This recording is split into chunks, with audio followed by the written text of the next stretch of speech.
kembali ditemukan sebuah jasad wanita di kamar kosannya. Belum diketahui pasti apa penyebab kematian dari gadis ini. Dari jari manisnya ditemukan sebuah luka yang mengakibatkan jari manisnya terkelupas. Ngeri ya, Bu. Belakangan ini banyak berita menyeramkan. Iya, mana pelakunya nggak ketahuan lagi. Jangan-jangan demit, Bu. Polisi aja nggak menemukan petunjuk apa-apa.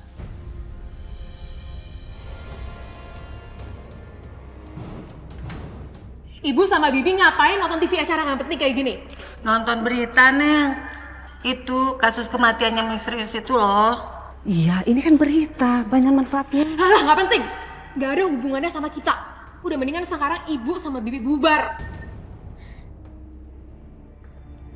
Astagfirullahaladzim.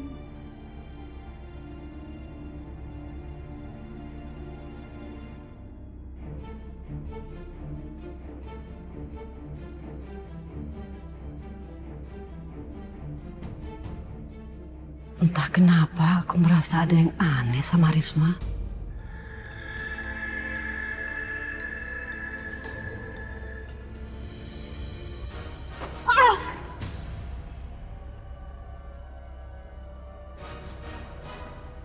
Kayak suaranya Ibu.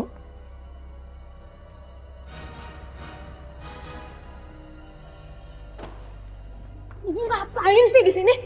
Gak tahu, ibu tiba-tiba jatuh seperti ada yang dorong ibu. Jangan-jangan Ibu tadi ngikutin aku ya?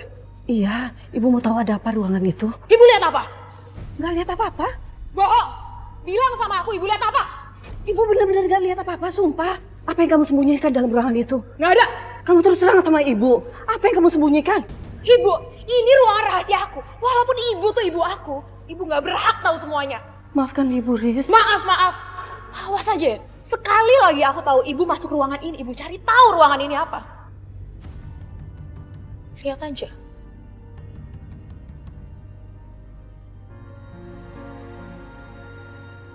Mama capek ya? Mama gak capek sayang. Kamu panasnya udah turun nih. Bangun ya, mandi, terus mama bikinin bubur buat sarapan kamu.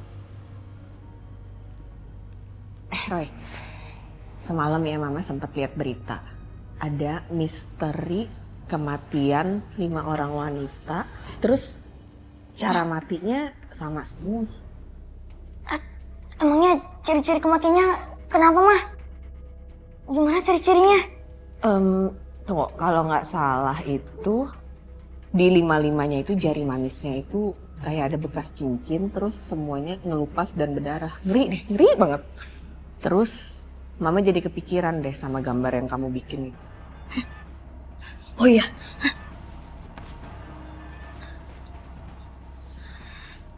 Kamu nyari apa, Roy? Gambar yang kemarin Roy bikin, Mah. Bentar. Nah, ini dia.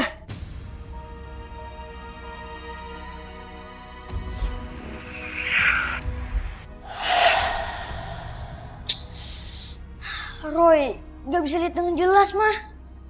Ya udah, jangan dipaksain dulu. Ntar kamu sakit lagi. Nah, istirahat lagi sini. Mama bikin bubur dulu. Iya, Mah.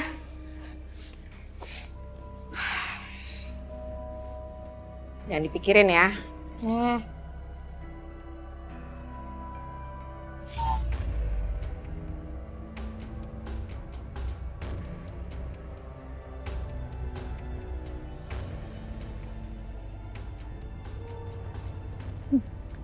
Kalau aku nongkrong di sini, gak mungkin aku salah sasaran lagi. Pasti banyak orang kaya.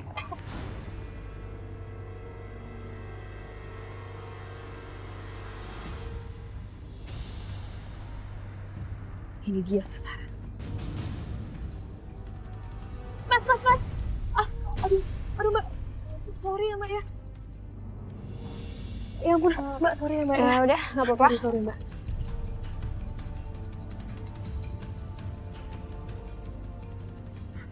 Kali ini aku nggak bakalan salah sasaran lagi.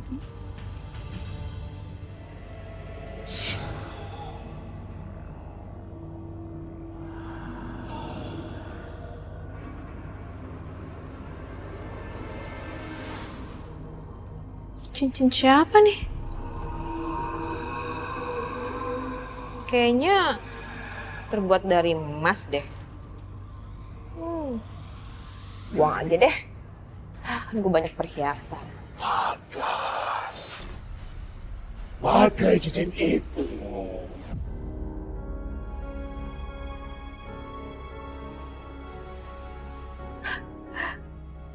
Bagus juga.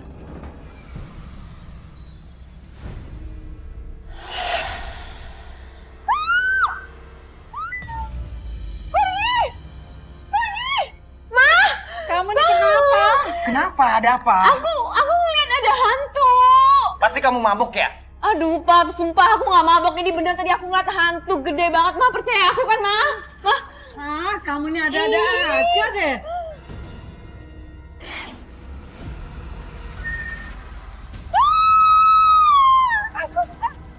Ini anak kita kenapa, Pak? Mana?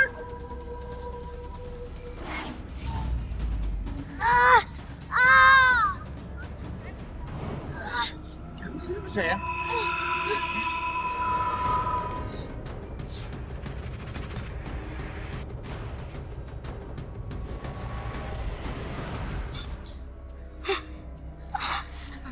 Ada penglihatan.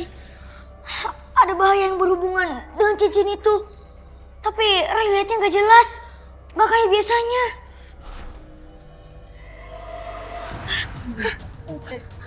Udah, ini dibawa ke kamar aja. Roy, kamu jangan kebanyakan pikiran dulu deh ya. Jangan mikirin macam-macam.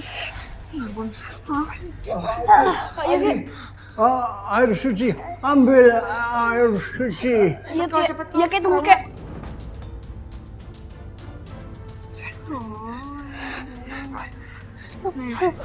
Ini, Pak. Tolong apa ini? Usap ke dahinya.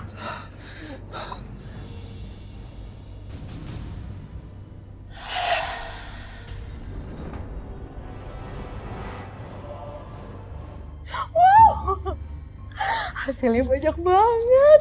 Aduh, gak sia-sia aku tadi ke tempat mewah. Ternyata berhasil juga aku dapetin korban orang kaya. Semoga aja tiap hari aku kayak gini, biar aku bisa cepet kaya.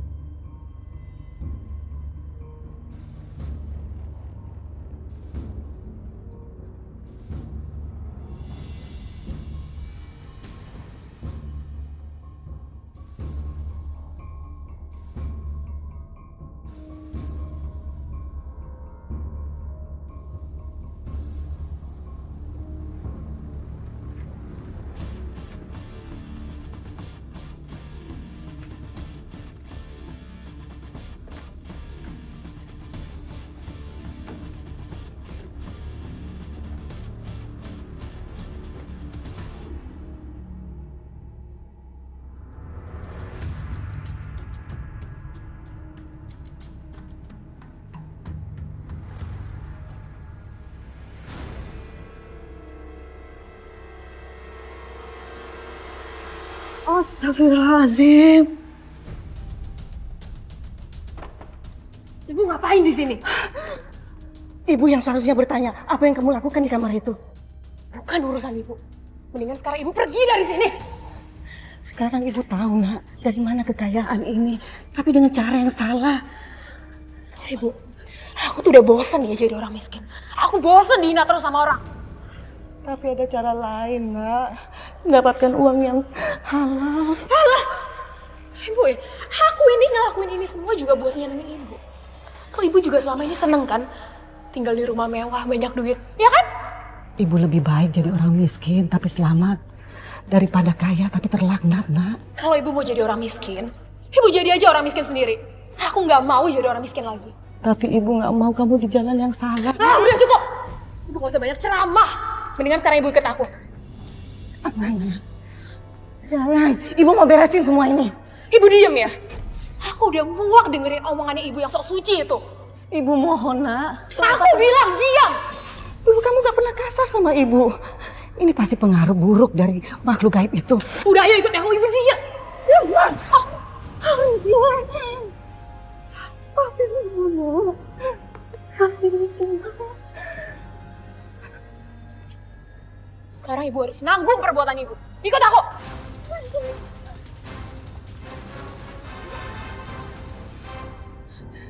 Risma! Bukan, Nak. Buka pintunya, Risma. Jangan kurung ibu di sini.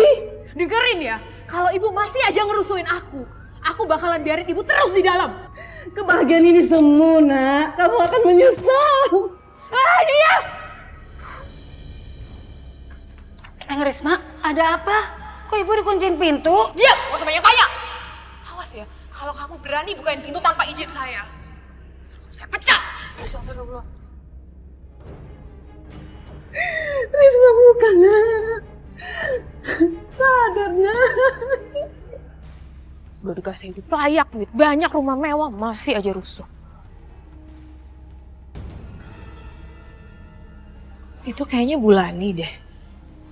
Bisa jadi mangsa baru nih. Dia kan orang kaya. Rumahnya juga mewah. Suaminya punya mobil. Mudahan nih, si Roy turun ke masjid. Bulani, apa kabar? Dari mana Bu malam-malam? Bu Risma, apa kabar lo Mbak Baik. Risma? Sekarang kerja di mana? Sekarang saya udah nggak kerja jadi suster lagi Bu. Soalnya kan majikan saya yang tetangganya ibu itu mewariskan semua hartanya ke saya. Oh iya, Bu Sasta emang nggak punya sanak keluarga lagi. Jadi ya Iya. mungkin ini memang rezekinya Mbak Risma ya. Iya. Ya udah saya harus buru-buru nih, si Roy sakit. Oh, Kasihan. ya udah, Ya. cepet sembuh ya buat Roy ya. Ya, nanti ya. Mbak Risma, ini cincinnya Mbak Risma ya jatuh? Bukan Bu, itu bukan punya saya. Ambil aja Bu, itu bagus. Kayaknya emas. Iya mah, ambil aja. Kan emas. Enggak lah. Roy itu pernah ngomong sama Mama. Mama tuh nggak boleh ngambil benda sembarangan atau nerima barang sembarangan dari yang nggak jelas. Nah, yuk kasihan nih si Roy. Kalau nggak diambil kan sayang. Saya nggak tahu kalau Andi mengambil cincin itu. Saya yakin Andi nggak punya niat buruk. Tapi keputusan untuk dia mengambil cincin itu malah menimbulkan bahaya besar.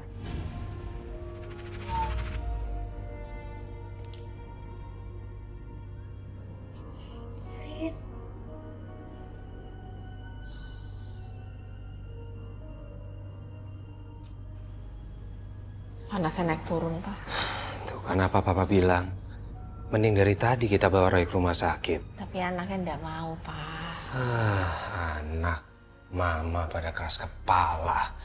Bikin Papa yang pusing tau nggak? Hasan, Roy, biar istirahat di rumah. Kakek jagain. Ntar Papi capek. Andi yang capek mah. Andi tidur dulu boleh kan? Istirahat nih.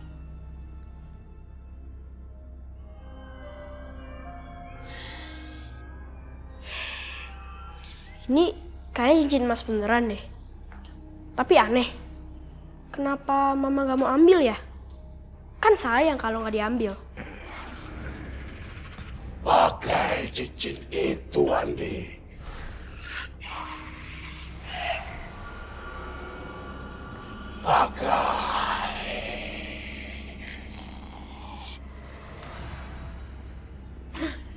Kok nih, selimut baru Mama cuci. Makasih ya, Mah. Ya, cepat istirahat.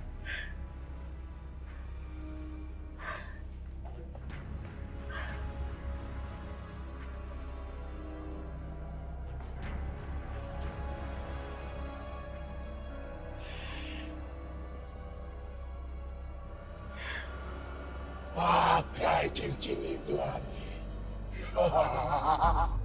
Ya Allah. Bukakanlah hati anakku, ya Allah. Janganlah ia terus terlena dengan kekayaan ini.